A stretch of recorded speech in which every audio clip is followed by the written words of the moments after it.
Have you ever wondered what it feels like to be truly hungry physically and need yet surrounded by an abundance of people?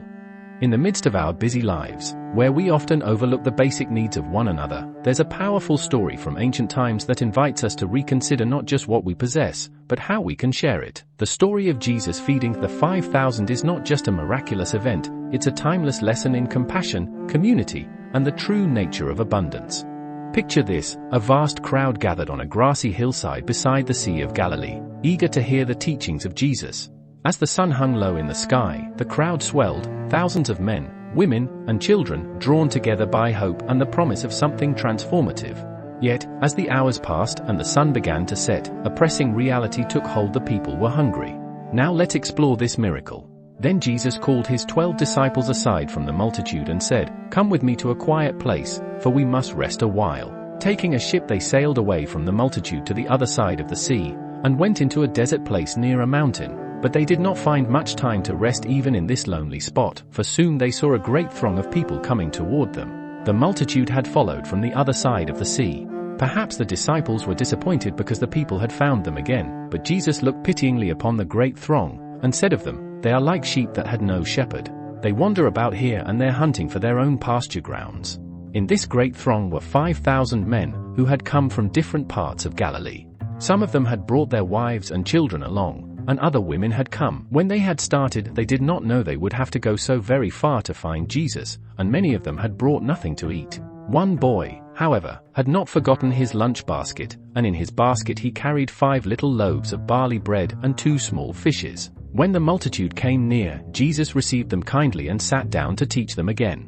He healed the sick ones whom they had brought to him, and taught them many things about the kingdom of heaven. After a while the day wore on and evening came. Still the people lingered near, seeming to forget they could find no food or shelter in the desert place. The disciples grew impatient with them and came to ask Jesus to send them away. "They have brought no food," said the disciples, "and we cannot supply food for them in this wilderness. Therefore send them away that they may buy food in the towns and villages as they journey home." But Jesus answered, "We must feed them before sending them away." Then, turning to Philip, he asked, "Where shall we find bread, that all these people may eat?" Philip looked at the great multitude and shook his head. "If we should buy 200 pennyworth of bread," he answered, "there would not be enough for each one to have a small piece." While Jesus and the disciples were discussing what to do, the boy who had not forgotten to carry his lunch came near and heard their conversation. Then he showed his basket of food to one of the disciples, and he offered to give the food to Jesus. The disciples, who was Andrew, came and told Jesus what the boy had said. "How many loaves are there in the basket?" asked Jesus. Andrew said, "Only 5 and 2 small fishes. But what will that be among so many people?" Jesus replied, "Bring them to me." Then he told his disciples to bid the people sit down in groups, in some 50 and in others 100, and wait for their evening meal. While they waited, he took the little loaves and the fishes, looked up to heaven and blessed them and broke them into small pieces. He filled a basket for each of the 12 disciples and sent them to pass the food among the hungry people.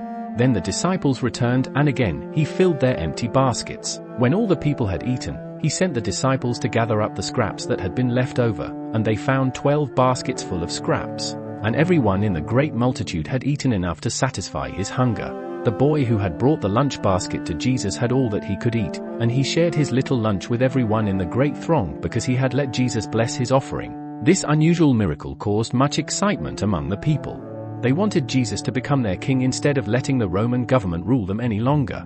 They believed that he could set them free from the rule of the Romans, whom they hated. They thought it would be wonderful to have a king rule them who could feed them by working miracles. But Jesus would not allow the people to take him for their king. Although he was a king, yet he had not come to earth to rule an earthly kingdom. He commanded his disciples to enter their ship at once and return to the other side of the sea. And when they left him, then he dismissed the multitude and went alone upon the mountain nearby to pray. The miracle of feeding the 5,000 serves as a powerful reminder that we all have something to give, and that sharing can turn scarcity into abundance. It challenges us to be mindful of the needs around us and to recognize that each small act of kindness can create ripples of change. When faced with overwhelming circumstances, we often feel helpless, but just as Jesus demonstrated, even the smallest offerings can lead to transformative outcomes.